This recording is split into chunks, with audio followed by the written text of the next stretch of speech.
Olá, eu sou o professor Márcio Miguel e hoje vamos falar da Inglaterra antes da Revolução Puritana.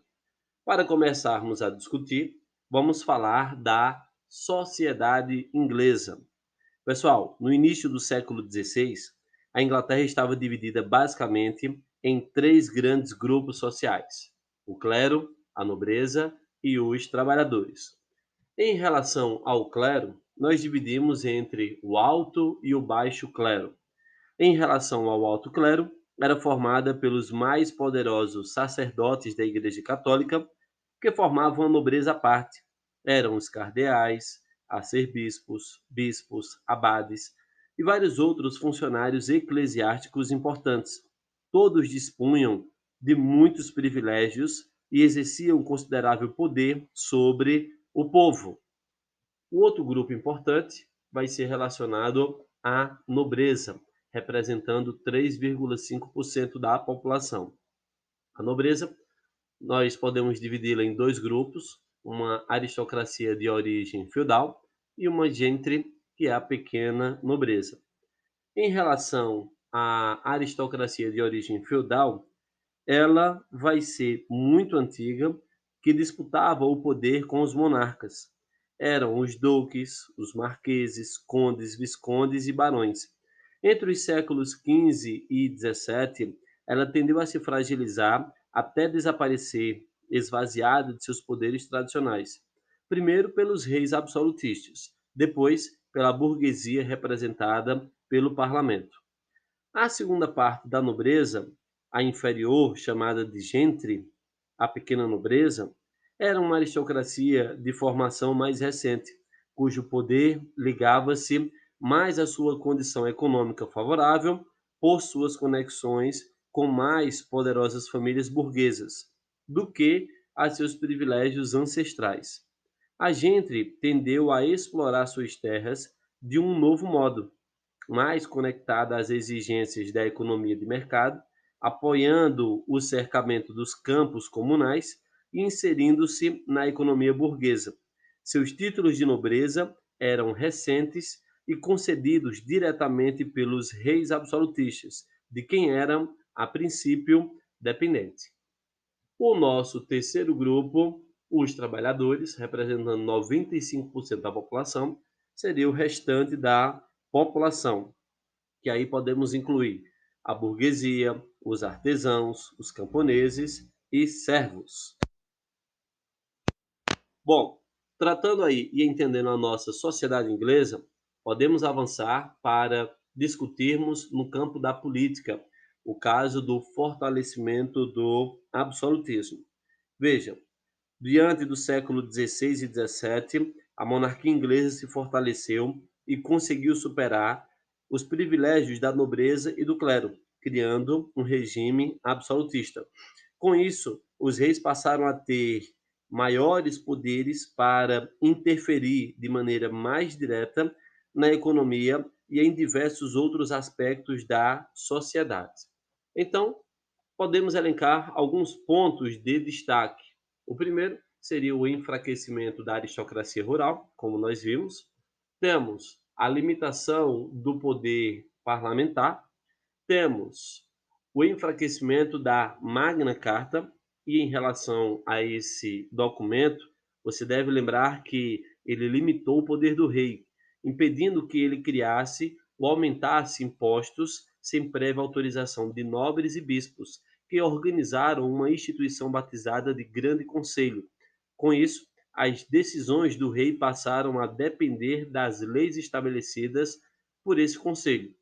E o último seria o fortalecimento do grupo Tudor. Essa dinastia, ela vai iniciar com a subida ao trono de Henrique VII e depois vai ter aí seus sucessores, que é o caso do Henrique VIII e Elizabeth I. E esses dois monarcas, eles conseguiram fazer estas façanhas. Pessoal, o Henrique VIII, como vocês estão vendo, ele fez aí uma reforma anglicana que rompeu suas relações com a Igreja Católica, fundou a Igreja Anglicana na Inglaterra, confiscou as terras dos mosteiros e vendeu-as para a burguesia rural, conhecida como gentry, e para a burguesia urbana. Esse, então, aí foi um feito muito importante para ele concentrar o seu poder. No caso de Elizabeth I, o auge desse processo de centralização política, a rainha adotou medidas para inspecionar seus adversários e reduzir a participação do parlamento nas decisões políticas do reino. Por isso, ela se tornou o símbolo do absolutismo inglês. A outra coisa muito importante que você está vendo, que seria a prática do cercamento, que você pode identificar por essa imagem. Veja que imagem bela, mostrando aí as terras cercadas. Pessoal, o cercamento foram um fenômeno que mudou a economia e a sociedade inglesa a partir do século XVII. Até o início desse processo, as terras eram comunais, ou seja, utilizadas coletivamente pelos camponeses. Com a dinastia Tudor, lá no século XVI, a coroa inglesa e o parlamento intensificaram o processo de cercamento e transformaram as terras que antes eram comuns em loteamentos privados. E isso acabou trazendo vantagens para o grupo da burguesia, que utilizou uma parcela de seus lucros para a aquisição de terras e para conquistar títulos de nobreza.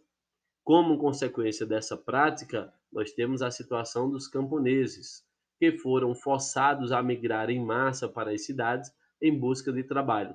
Ali, porém, se depararam com péssimas condições de vida, enfrentando fome, miséria, doenças e baixos salários. Pois então, observando esse fator de que a burguesia foi a mais privilegiada, nós podemos observar que essa parceria com o rei foi frutífera e apontamos as seguintes situações. A primeira seria as medidas mercantilistas, a segunda seria a modernização da frota marítima inglesa, a terceira seria a expansão do comércio, a quarta seria o povoamento de territórios americanos e a quinta o aperfeiçoamento técnico das atividades agrícolas. Todo esse conjunto da obra permitiu o fortalecimento desse grupo. Bem, pessoal, chegamos agora à fase de crise do absolutismo inglês. Em meio a todo esse cenário que a gente está observando, a morte da rainha Elizabeth I em 1603 põe uma pedra na dinastia Tudor. Elizabeth I foi sucedida por seu primo, o Jaime I, que governou de 1603 a 1625. Ele também era rei da Escócia, e a ascensão de Jaime I ao trono inglês marcou o início da dinastia dos Stuarts na Inglaterra. Vamos observar algumas características desse rei. Pessoal, Jaime I era visto como um governante autoritário. Ele desagradou a burguesia pelo excessivo controle das atividades econômicas e chegou a dissolver o parlamento. O monarca foi também responsável por perseguir protestantes seguidores do calvinismo, que na Inglaterra nós chamamos de puritanos. Dessa forma, o governo de Jaime I foi marcado pelos primeiros desgastes do absolutismo inglês. Esse processo se agravou e vai levar a uma sucessão que seria colocado pela figura de Carlos I, que temos essas seguintes ações sobre ele. Ora, o Carlos, ele vai dar continuidade às medidas absolutistas e centralizadoras, praticando o aumento dos impostos e outras ações que interferiram nos negócios da burguesia e dos proprietários de terras ingleses. Tudo isso sem a aprovação do parlamento. Olha, uma coisa que você deve muito prestar atenção é que o cenário contribuiu para o distanciamento ainda mais da monarquia e da burguesia e do parlamento. Para tentar impor sua autoridade e controlar os grupos opositores, em 1640, Carlos I chegou a convocar o parlamento em busca de apoio político. Porém, os parlamentares decidiram não apoiar as decisões do governante. Em resposta, o rei fechou o parlamento, que voltou a se recompor. Toda essa tensão vai trazer para a gente a Guerra Civil Inglesa, que nós chamamos de Revolução Puritana. Para que a gente veja aí o estopim dessa guerra, nós temos a seguinte situação. Em 1641, um grupo de católicos irlandeses revoltou-se contra o domínio inglês. O parlamento recusou-se a entregar a Carlos I o comando do exército, que deveria reprimir os rebeldes.